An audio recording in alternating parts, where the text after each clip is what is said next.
Ryobi now makes floor-to-ceiling cleaning easier than ever with cordless cleaning tools powered by 18-volt ONE+ batteries. Whether it's a quick tidy-up or deep cleaning, our powerful and versatile tools make cleaning a breeze. Spend less time cleaning and more time enjoying your pristine home. And because one battery powers over 300 products, you have the power to do more. Visit ryobitools.com to learn more. Sold exclusively at the Home Depot. This is VSiN By The Books on VSiN, the sports betting network.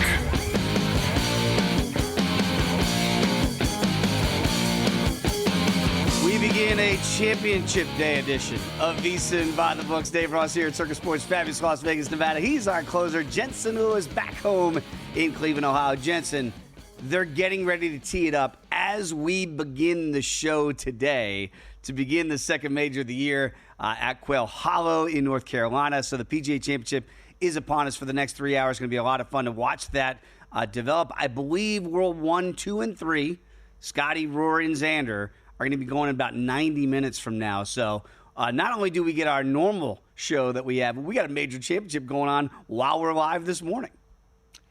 Great stuff, buddy. Good to be with you. A lot happened yesterday, and we get the full boat now of the NFL schedule, which we'll jump into.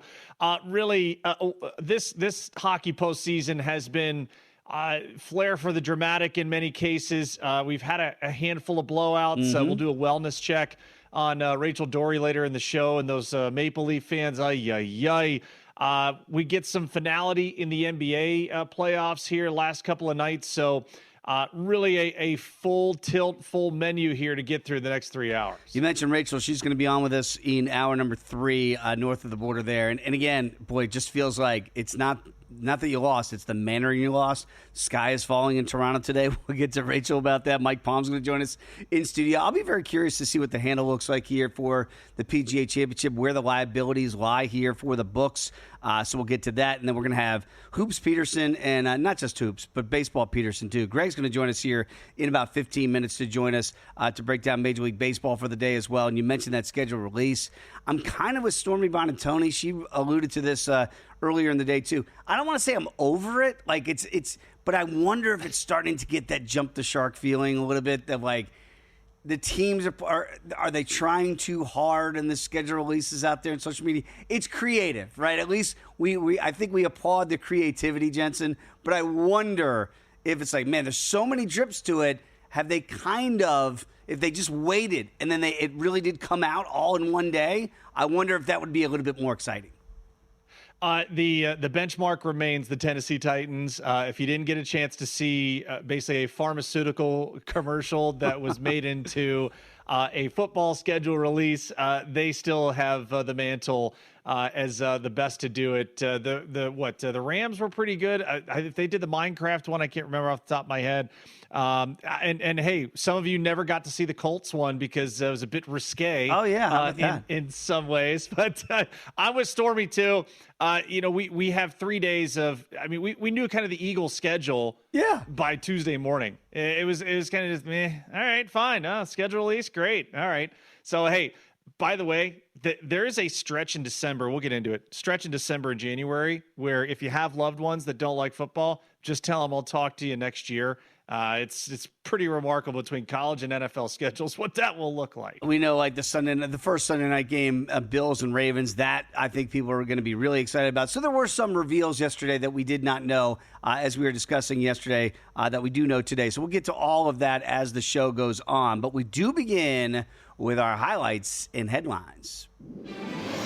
Help your bottom line with today's highlights and headlines.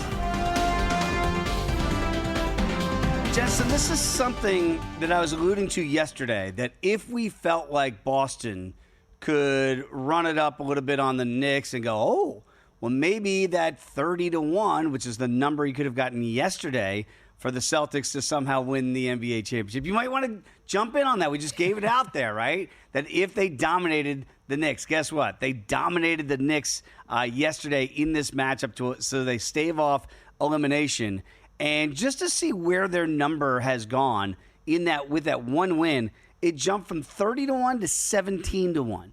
Knicks went from 5-1 to 6-1. So that was the whole exercise yesterday, people. Again, I'm not saying the Celtics are going to do this, but it's just if you thought they could get this win, which they did, maybe you could figure out a way here to get the better of the number before it really gets short. Now Denver is the longest shot to win at 25-1. What is your takeaway from it? Because I don't know that they can go ahead and win this series, but really, to me, it does come down to Game 6, and this was my whole handicap 24 hours ago, that you still had 2 out of 3 potentially in Boston, and now that you've got job number 1 done, I do feel like all the pressure is going to be on the Knicks in a Game 6.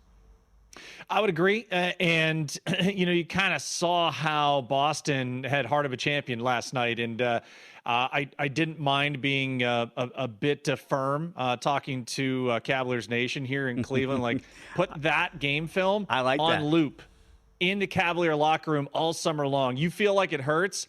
This is what it means to get off the mat, come out swinging without your best player, not only for the game, but for the rest of the year and maybe next season. Mm-hmm. But that's heart of a champion at home. Now, the harder part is going to be recreating that emotion and that momentum in what will be one of the more hostile environments we have seen in an NBA postseason in quite some time.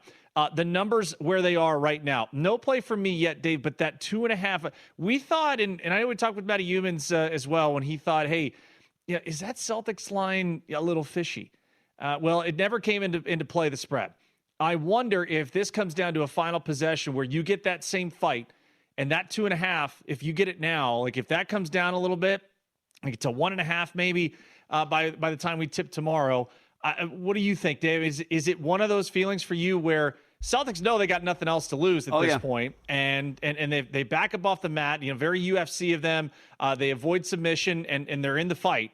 I think this is one of those arenas where it's black and white. This is either an utter blowout and the Knicks take care of business, or this is tooth and nail right to the final possession. I'm with you. I think the Knicks better get on them early and kind of take that fight out of the dog very quickly in this one, because if you let them hang around and all of a sudden this gets nervy, like we're going to talk about with Toronto hockey later on in the show, it starts to get nervy in that building, they'll feel it too. I mean, the Knicks, their history is not great either. So all of a sudden, right? I look at this and I go, my Derek White drops 34 on you to help. And I also look at this and I go, the Zinger did nothing.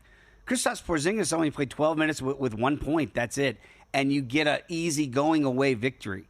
Like, I wonder, I go, man, I don't even know the Celtics filling in for Jason Tatum if they played their absolute best game yet. So this was, again, the conversation that if it gets tight in the Garden in Game 6, you really have to like the Celtics' chances. Remember, they were 4.5-point favorites last night, and they covered that number. They'll be favorites, obviously, in a Game 7 again, probably around that same number, 5, if they can overcome this one. And I do think they might be favored against the Pacers if they get there. So that's why we do those exercises in real time. So to me, it all comes down to this. This feels like the Game 7 to me. Not just saying the Knicks can't win in the Garden in a Game 7. It gets back there. But you would think if they lose the next 2, with last night being Game 1, this one being tomorrow night in Game 6, I think it's going to get really dicey here for the Knicks if they can't put this thing away. So I'm kind of where you are, Jensen, looking at that going, I might want to grab that 2.5 if it's going to be tight at this juncture. We mentioned it with Toronto. Oh, boy. You don't lose. You get whoosh in your own arena. And it was 6-0. You get a goal in the final, 90 seconds to make this 6-1. It did go over the total, by the way, if you're an overbacker with that 7th goal of the night. The only one the Maple Leafs did score. But now, here we go. This series was 2-0 Toronto. Now it's 3-2 Florida. They're going to go back to Sunrise, Florida for Game 6, so the Panthers can put them away as the reigning defendings. Jensen, I'm trying to find hope for Rachel Dory for, Maple Leaf Nation, but if you saw it on X last night in social media, they're losing their minds up there, man. And I kind of get it. I kind of understand why, that they're like, man, we've seen the ending to this movie way too many times. And no doubt. And right now, the Panthers, a gargantuan 245 favorite on the money line, and a 5.5 is the total there. One great nugget, and it has been so awesome to have Jonathan Davis here, not only at the network, but also kind enough to join us early in our shows. This is one of the great texts I think I've ever gotten from him. A $100 parlay in this Panthers and Maple Leafs game last night. If you were to be so bold as to put a $100 parlay on these players, Greer, Mikkola, Boqvist, and Kulikov. Okay. They all scored their first goal of this series. Okay. If you put a $100 parlay on them, you would have netted a cool $2.25 million. Woo! $2.25 million. And by the way, off that, Florida has had 17 different goal scorers this postseason. 17. That is utterly just unfathomable. But yet again, you talk about heart of a champion, the Celtics. You said the Panthers were down 2-0 in the series. This is them coming back from injury, coming back from a series deficit. This is why they're a force to be reckoned with. And boy, what a convincing win last night on the precipice of advancing to the conference final again. They're not the favorites right now to win these. It's still Carolina at plus $1.10. But the Panthers are now nipping at their heels. The Maple Leaf have now drifted to 9-1 to win the East after being up 2-0 in this series. Oh, boy. And I'll just say this. Speaking of a little bit of getting off the deck, which we talked about a couple weeks ago, how about Edmonton last night, right? Edmonton was down 0-2 in the first round to the Kings. And right at that point on this show, I said, might want to take a look to the Oilers. Have not given up, have not lost yet on home ice. They eliminate VGK last night. It's all over for us here in the desert. And again, it's Stuart Skinner. How about Stuart Skinner all of a sudden? Looks like he's just not going to give up a goal. So you get back-to-back shutouts. You get the overtime win on the road last night here in Las Vegas in the desert, 1-0. I don't know if this can continue for Stuart Skinner, and all of a sudden the Oilers are going to start playing unders, because you don't see that. But they get this done 1-0, and Jensen, they move on to the Western Conference Finals. And how about this? Edmonton right now, because Dallas still has work to do, Edmonton is even money to win the West with Dallas, and Winnipeg down big 18-1. Numbers, wow. They are a-changing in the NHL. All right, when we come back, we're going to get Greg Peterson joining us to talk some Major League Baseball. That is next here as we begin VSiN By The Books.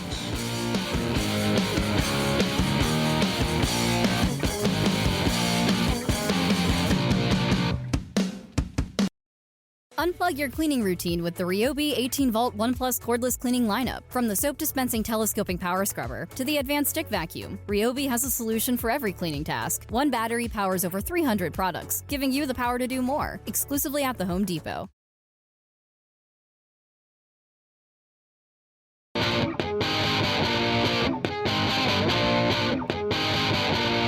You're tuned in to VSiN By The Books, right here on VSiN.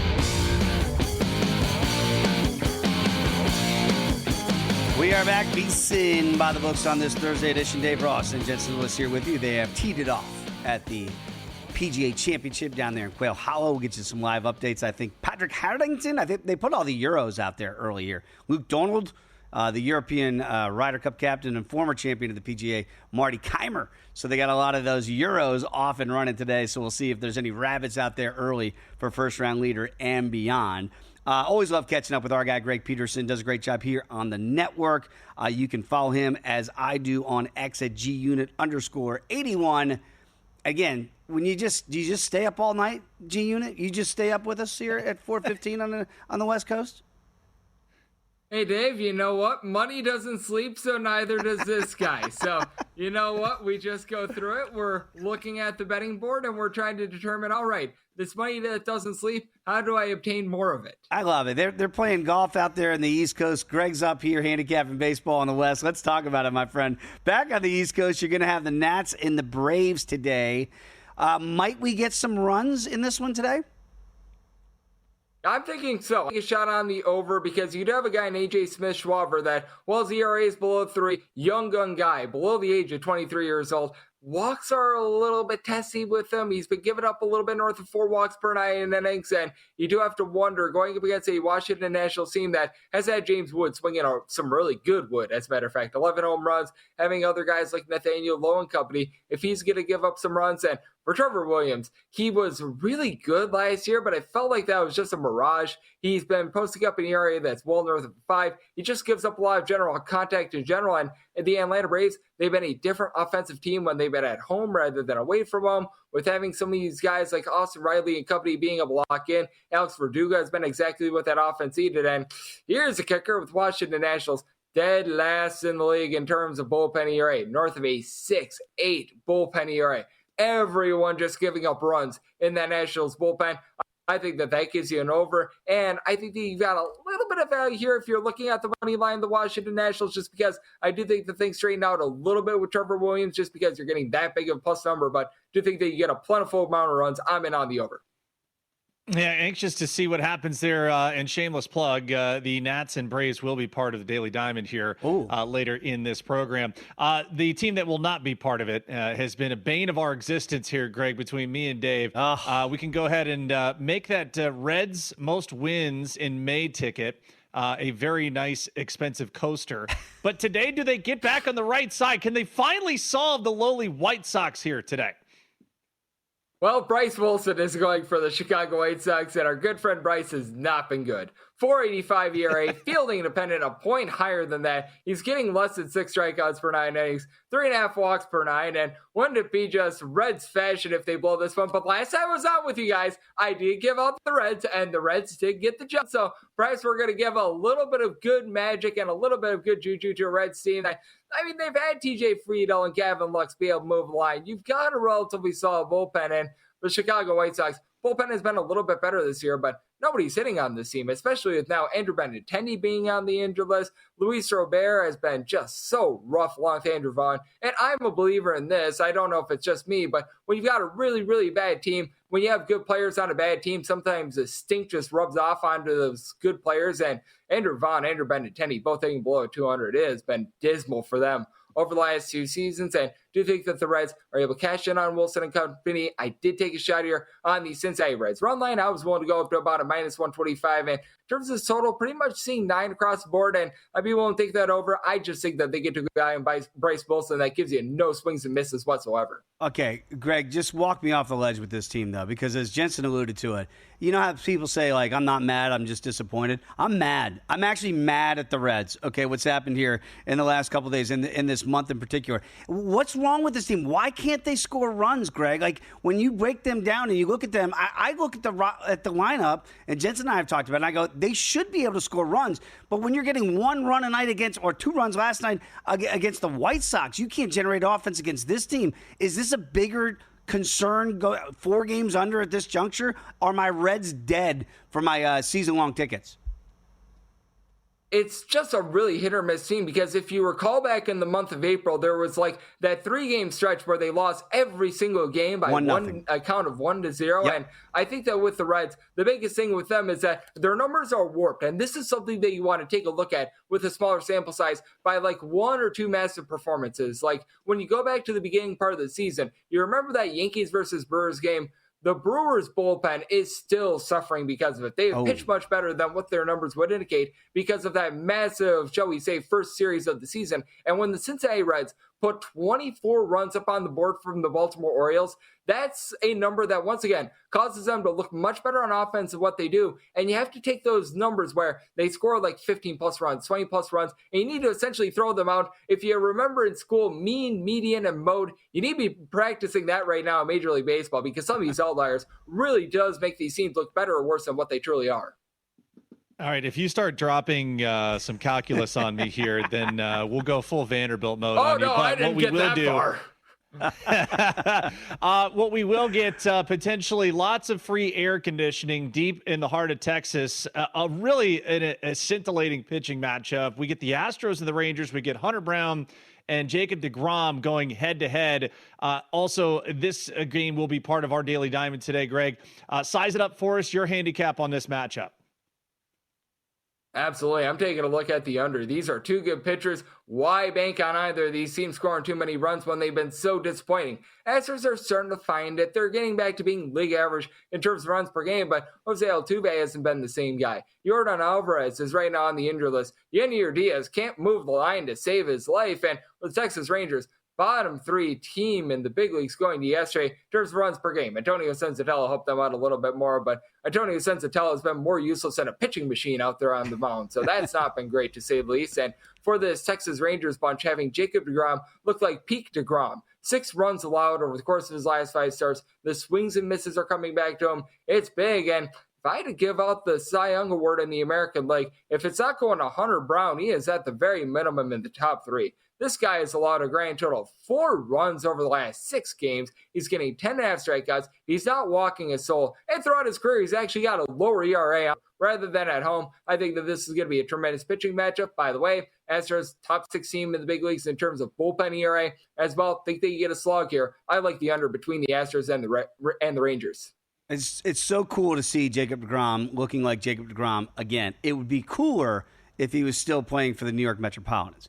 Let's get to a game that you might think that will get some runs today, Greg, and that's going to come from maybe some likely sources here. The Dodgers, we know how much they can score. What about the A's, too? Are they going to help out potentially to get an over here?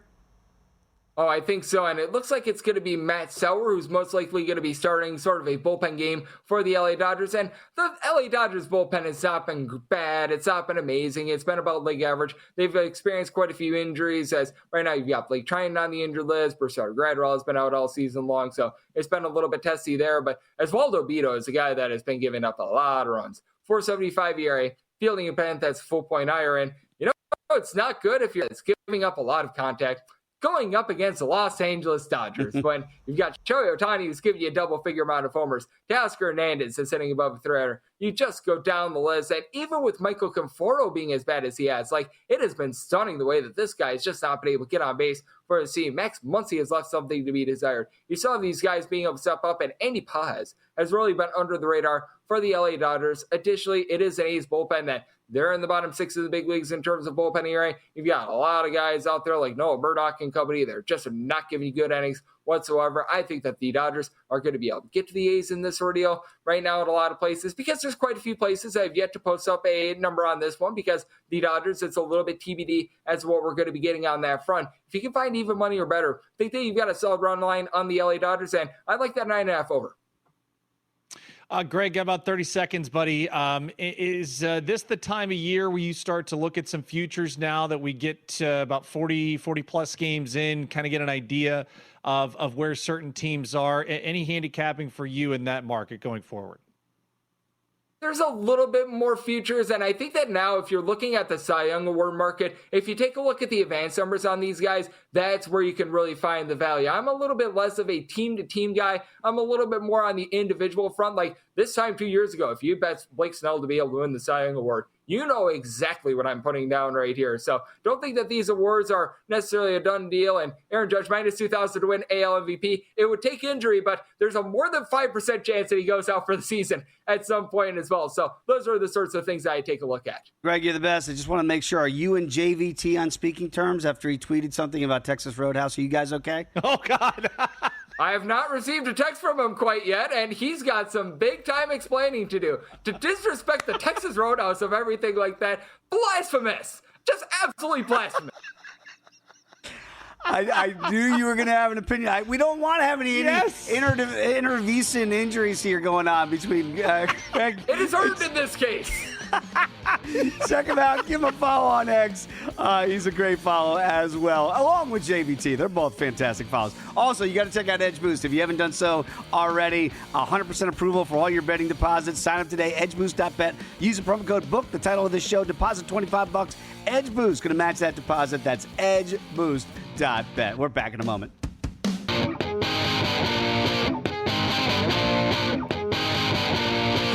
Tuned in to VSiN By The Books, right here on VSiN.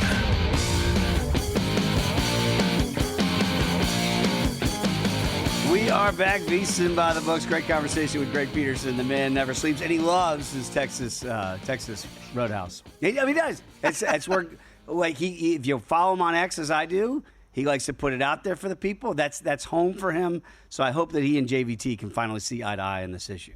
Because, Jensen, it is splitting the network apart right at the seams.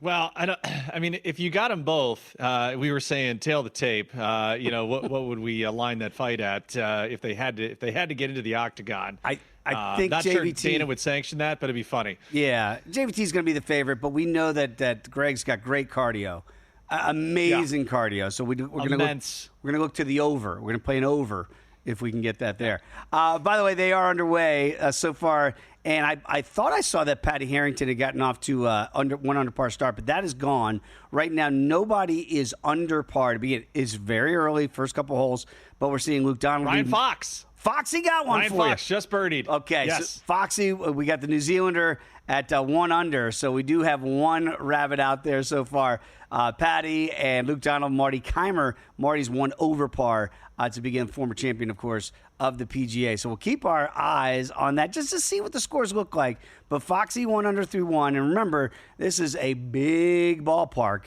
at Quail Hollow. Foxy can get it out there pretty good. So we'll see if it is tailor-made to those bombers or if some of the little guys can get out there and make their way around this really big track down there in North Carolina. But all the world, at least the sports world, was talking about the NFL yesterday and the schedule release now that it is official. And again, you thought the Titans might have won the schedule release party. Is that correct? I just, again, I also saw, Stormy put it out there about, they're getting too long. We don't have time to watch. Well, I can't these watch 4 or 5 minutes. No, it's too 90 much. seconds. Tennessee got it right. Right. Keep it The moving. organic nature of them just a couple of years ago when, they asked the random people on the streets and none of them got them right. The logos and the name. That one is still an all-timer. But if you haven't seen it, highly encouraged, 90 seconds of your day. The Titans basically made a pharmaceutical ad for their schedule release, and it is hysterical. Okay, I haven't seen it yet. Job by Tennessee. You got me intrigued. I'm going to check that one out either during a break or after the show today. But we do have the international games that are out. So, again, we've talked about these a lot as the week has gone on, but it's going to begin in earnest at Sao Paulo. That's going to be on the Friday after the season opens, and that will be the Chiefs and the Chargers. And, again, numbers are out there. Chargers right now, 3-point dogs.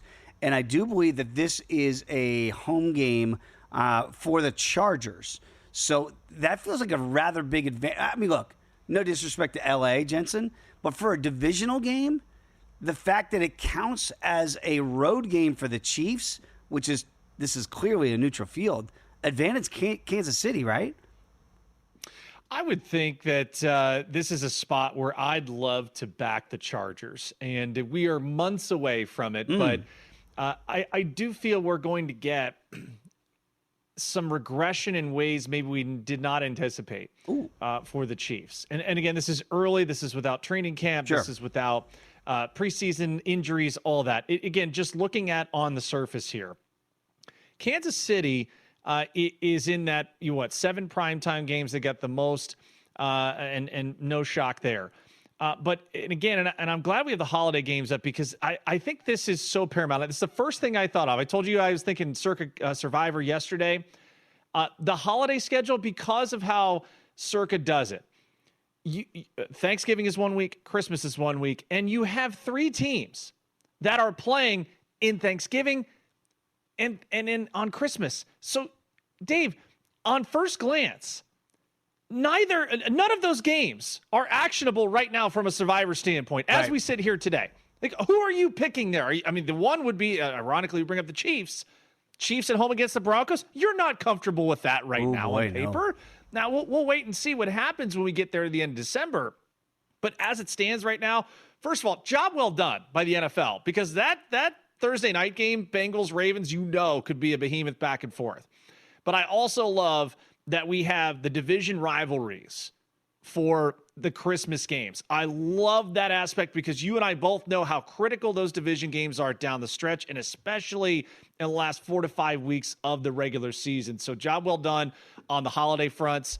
The Black Friday game is going to be great, the Bears and the Eagles. So, yeah, man, you know me. First thing I thought of was, okay, how do we start mapping this out? And then just, holy hell, how are you navigating the holiday weeks alone in Survivor? It's going to be unbelievable what we see from an entry standpoint. Your Honor, permission to approach the bench.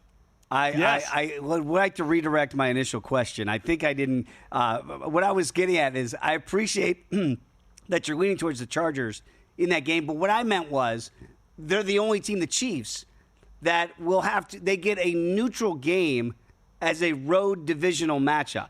Right. You see what I'm saying? Got it. Yes. Like that is the real. Nobody else in the league basically gets to go. You know what? We're going to play a neutral. None of these games, international games, that we showed at the beginning here, none of those international games feature division opponents, right? It's the Vikings and Steelers, Vikings and Browns. By the way, those are road games for the Vikings, so I think there is an advantage there scheduling-wise. Broncos, Jets, nothing in the division. Rams, Jags, Falcons, Colts, Commanders, Dolphins. The only divisional matchup is that one in Brazil, and somehow that counts as a road game for the Chiefs. So I feel like, I don't know if that's an homage to all those other games we talked about for the holiday games where the Chiefs are playing on Thanksgiving and playing on Christmas, and whether or not they look at that as a positive or a negative. But I almost feel like the Chiefs get an additional non-road game against arguably their biggest rival in the division. Not that LA is such a home field advantage, Jensen, but I do feel like in the scheduling, that might be an advantage to the Chiefs. Does that make sense? Yeah, it sure does. Because you look at the Chiefs and boy, getting out of the gates for them, it's the path of a lot of resistance here. The Chargers, the neutral site, then they're home against Philly, the Super Bowl rematch. You're going to go to the Meadowlands to take on the Giants. Okay, and you know, the Giants were done no favors as far as the beginning of their schedule. But staying on Kansas City here, then you have Baltimore. Then you got to go to Jacksonville, and we'll see what Liam Cohen and company have. And that'll be a Monday night affair, so standalone spot. Then you got Detroit at home. You know, really, first 6 weeks, Dave, and again, I'll just go from the survivor aspect here. Are you comfortable in week 3? You know, burning the Chiefs there, knowing that you won't be able to use them during Thanksgiving or Christmas. That's whole, again, as we move through these evaluations, just from a contest standpoint, that's something you got to factor in here with some of these big-time contending teams. Absolutely. You really do. And that's going to be hard to navigate if you want to burn them in week 3 on the road in prime time. Crazy things have happened. But also, if you do that, you mentioned it with those holiday games there, the Chiefs are going to be, you'd almost like to have the Chiefs somehow still in reserve, whether it's for Thanksgiving, if you think they can win in Dallas, and or on Christmas night, even though those are going to be tough matchups. How about this? For the miles that will be traveled in this year, this upcoming year, and I don't think it's a surprise that the Chargers right there, they just feel like the nomads of the NFL, don't they? Like they don't really have a home in LA. Over 37,000 miles they're going to travel. Conversely, the team that travels the least, the Bengals. And I mean, I don't know that that's really going to matter in today's air travel world that we live in, but I kind of like that as somebody's back in the Bengals this year, that they don't have to leave the confines that far, if you will, only 8,700 miles plus for there. Does that factor in at all for you when you look at it? 30,000 miles difference potentially between the Bengals and or the Chargers? Yeah, 100%. And really the farthest that the Bengals go is to Denver. That's as far west as they go. And remember, I told you yesterday, the Bills were a team I would target. No West Coast trips whatsoever. The farthest west they go is to Houston. And let me tell you, that is pretty advantageous for the Bills, considering some of the markets will want to bet them in. It does feel like the Bills, after the release with all the teams out there, it does feel like they are, we know how good they are anyway. They got the reigning defending MVP, whether we thought he was the MVP or not, that this might be the schedule makers did them a bit of a favor up there in Orchard Park this year in Buffalo, in that the schedule feels very doable for a potential number 1 seed in Buffalo, right? That does feel like that if we extrapolate. Yeah, for the first 5, Dave, at Orchard Park there, at home against Baltimore Sunday night. Then they go to the Jets. Then you have the Dolphins, the Saints, and the Patriots. No reason why they couldn't be 4-1 in the first 5. And I think that's why Circle waits to put out the numbers for the win totals, because they want to see what they look like once the schedule is now out. We'll get with Mike Palm later on today and talk more about that. If you are a horse racing fan, we know you are. You know about the Preakness coming up this weekend. VSiN at the Track is live tomorrow with everything you need to know before you make those bets. Our experts, Mike Somich, who nailed the Superfecta in the Derby, and Aaron Halterman, they're going to break down the entire field, deliver expert analysis, and share their top picks. Do not miss it. VSiN at the Track, streaming live tomorrow, 2:10 p.m. Eastern, on the VSiN YouTube channel and at VSiN Live. Check that. I mean, those guys cashing big-time tickets at the Derby. They're going to try to do it again at the Preakness. When we come back, let's talk puck and hoops. It's next here on VSiN By The Books.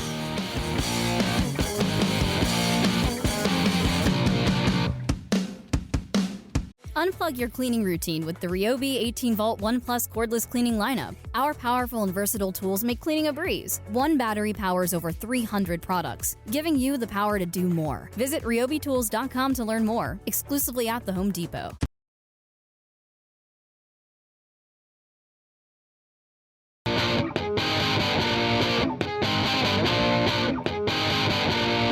You're tuned in to VSiN By The Books, right here on VSiN. We are back. VSiN By The Books. Dave Ross, Jensen Lewis here with you on this Thursday edition. The PGA Championship is underway, Jensen. Euros and some non-Euros even starting to make some moves. How about Seamus Power? He's going to birdie the first hole. And then Alex Noren, the Swede, not the Swede that I wagered on this week. That'd be Ludwig Åberg, who has not teed off yet. Mm-hmm. But Alex Noren, 1 under through 1. So we've got 3 guys right now under par. Paddy Haddington and Luke Donald, the European Ryder Cup captain. Those guys are even par to begin. So all we're trying to do is that we're not saying, hey, Foxy at 1 under through 2, Seamus Power 1 under, Alex Noren 1 under. But it is showing that you can get off to a relatively quicker start to see how this big ballpark is going to play before the big boys get out there. They're going to get out there in about 45 minutes. Jensen, that's going to be world number 1, 2, and 3 all paired together. Of course, that would mean that we're talking about Rory, Scotty, and Xander Schauffele, who's also the reigning defending champion of the PGA Championship this year. So we'll keep an eye on that. Did you place any first-round leader wagers out there today? I did. Yeah. Do you fancy yourself an Irishman there, Dave? Are you going to find someone who's going to be out there really quickly? Let's see what we've got here. I did just for posterity. Yeah. Because you're a big Denny McCarthy guy. I loved it. I did. You play Denny? A little bit on Denny. Yeah. And then Kashmir Keith, because we always talk about him in fast starts. So those are the 2 I think I ran out with. Yeah, I don't blame you on those. If you're playing Kashmir Keith or Justin Rose on first round, I know my mom and dad are rooting for Rosie this week. If you're playing those first round leaders, I'm not mad at you because Kashmir Keith is always seemingly up there. And I was thinking about this last night because this is how my brain works, Jensen. I'm sitting there mapping out this tournament, and Rosie led after the first round at Augusta. And it's almost like we just forgot that he had that lead, and Rory didn't play well. Remember, Rory went to like double digits after day 1. And then you forget about Rosie, and then he was in the playoff with Rory McIlroy. I think people are already forgetting that part of it. So this day today does matter. Like, Rosie began it, and he was right there. He went A to Z in that golf tournament at Augusta. So if you do find a first-round leader today, and you've got one of those guys, that guy, maybe they don't stay there, pillar to post, unless it's a Rory or a Scotty, but it did portend a pretty good 4 days for Justin Rose. So it's not just this, antiquated one-day thing, and it doesn't really have a bearing on the rest of the 3 days. I think it does. So we'll be watching for those bigger names here who can get off to those really good starts, and they more than likely, you would think, would be around for the weekend. Back to the NBA, we wonder if the Nuggets will be around after tonight, because it could be curtains if OKC has their way. They're almost a $2 betting on the money line price to get it done tonight in Denver. High total there, 216.5. I believe you played the under yesterday before these numbers really got beaten into shape a little bit. Up to 5 now, and the total down to 215.5. Jensen, I do think the last stand of the Nuggets, it's going to look similar to what the Celtics put up. I don't think it'll be as easy, obviously, if Denver wins, but I don't think they're done just yet. With leads in the fourth quarter, big leads in the last 2 games, they couldn't close either one of those. What do you think tonight looks like? Yeah, and I jumped on 218, the under there yesterday. It's down, as you mentioned, 215.5 there at Circa, 216.5 at DraftKings. You can still find some 4.5s if you want. DK has that still. 35% of the bets, 28% of the handles. So a lot of people piling in on Denver to kind of pull the trick the same way that the Celtics did last night. Here's very much in the same handicap that you and I looked at, where we saw, Boston be able to hit from 3, get contributions all the way around. That is what I think we've been asking for with Denver is, how much is left in the tank here for Jokic, because he has expended so much energy to single-handedly try and pull these guys across the line. Can Jamal Murray have one of those signature 35, 40-point performances. If that happens, I think we get a series extended. No play on the spread just yet. I'm kind of intrigued here, Dave. If more money continues, to pile on the Thunder here, is that a spot where you come back on Denver? I mean, again, when you've got that kind of, there's 72% of the handle at DraftKings at least on Denver, and that number is at least ticked up in some other places to 5 for the Thunder. So anxious to see kind of where this is this afternoon. Potentially a play there, but locked it in yesterday. VSiN Pro subscribers got that at 218 on the under. So I'll be very intrigued to see where both the total and the spread are by the time we get to tip time. You know how I feel about this one in regards to the Nuggets. And I saw that Big Perk over there at ESPN works with our guy, Tyler Fulgham. And he tweeted out something I found interesting. He basically said, if LeBron, if he's worn down at the end of a playoff series, then we blame it on LeBron. When Jokic, it happens to Jokic, we got to get more help. And I'm like, that's not me. I'm the opposite way. I look at it and I go, I do hold Jokic and Murray to higher standards, that I don't think they necessarily need the requisite help to push them over the line if they are who I know them to be, which is world champions 2 years ago, right? So I'm not in that apologetic. Jokic was great. He really was. Now, playing him the entire fourth quarter, was that the best way to get the best out of him? I don't know. But to me, I don't look at this and go, Denver needs more help to beat OKC. Where are you on that? Kind of that narrative that OKC is just so much better that Jokic and Murray are not enough. Well, first of all, there is a reason why in the NBA the superstars get illuminated. You go all the way back to, we talked about Michael Jordan. It was always MJ. And yes, did he have help from Scottie Pippen and the supporting cast? Yes. But when it came down to it, the biggest reason why the Bulls were the Bulls is because of him. The biggest reason why the Lakers were those champions were Kobe and then Shaq. And then they did have that dynamic duo. And we see a lot of that. We joked yesterday about the mercenary, Kevin Durant. He's got to go find some. He's not the guy. He's got to go find a supporting cast to help. Does anyone ever bury him, for, wanting to go and find a couple of guys? Because he can't do it by himself. I mean, Giannis single-handedly helped win a championship for the Bucks. Yes. He single-handedly kept them alive this year without Damian Lillard. He's earned the right to want to go somewhere else because he knows what the future looks like right now. Not say he will, but he's earned that right. And so now we come back here to the Joker. LeBron is that person that went to Miami, had a supporting cast that helped get across the line. He's in LA, whether he was helping orchestrate the trade to get Luka there because he needed help at this point in his career. Anything made of that? You telling me he was hands off the whole time? I don't buy it for a second. Jokic does so many things as a facilitator, averages a triple-double.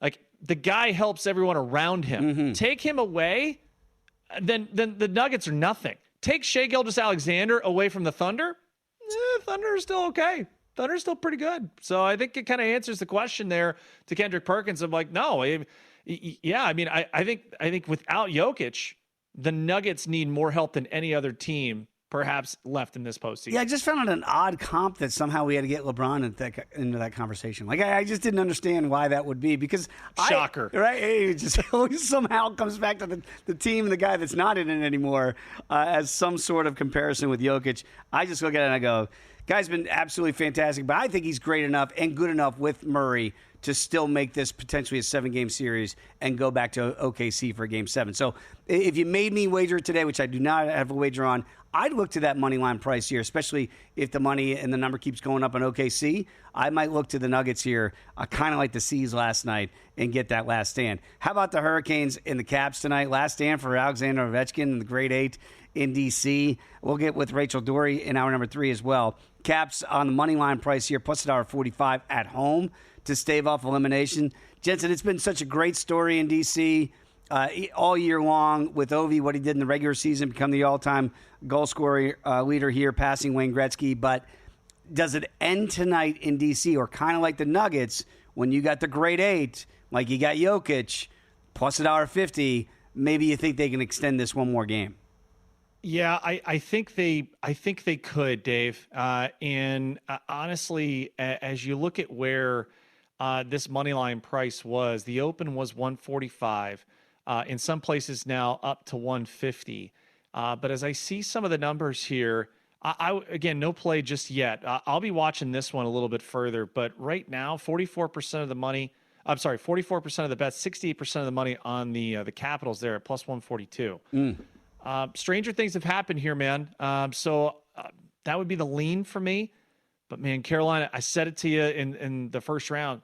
Everyone not talking about them. There's the one team you're like, whoa, hey, man, this is a good squad. No one's talking about them. So they're kind of showing up when you expected them to. The unsexy team that's remaining, certainly, because we're always talking about Florida as the reigning defending, Toronto and their worry and their woes throughout the years. By the way, I know you're in Winnipeg tonight. They are a $1.15 betting favorite over the Stars. Stars can get the eliminator tonight north of the border in Winnipeg. ProfitX, if you haven't checked it out yet, new users can sign up right now. Get up to $200 in ProfitX cash. It's available in 40 or more states. Use that promo code VSiN right now when you download ProfitX today. Earn up to $200 in profit cash over your very first month. Unplug your cleaning routine with the Ryobi 18-volt One Plus cordless cleaning lineup. From tackling bathroom tile with the soap-dispensing telescoping power scrubber, to cleaning wet and dry messes with the 2-in-1 Wet-Dry Swift Clean Stick Vacuum, to cleaning up pet hair and debris with our advanced stick vacuum, Ryobi has a solution for every cleaning task. And because one battery powers over 300 products, you have the power to do more. Visit RyobiTools.com to learn more. Sold exclusively at the Home Depot.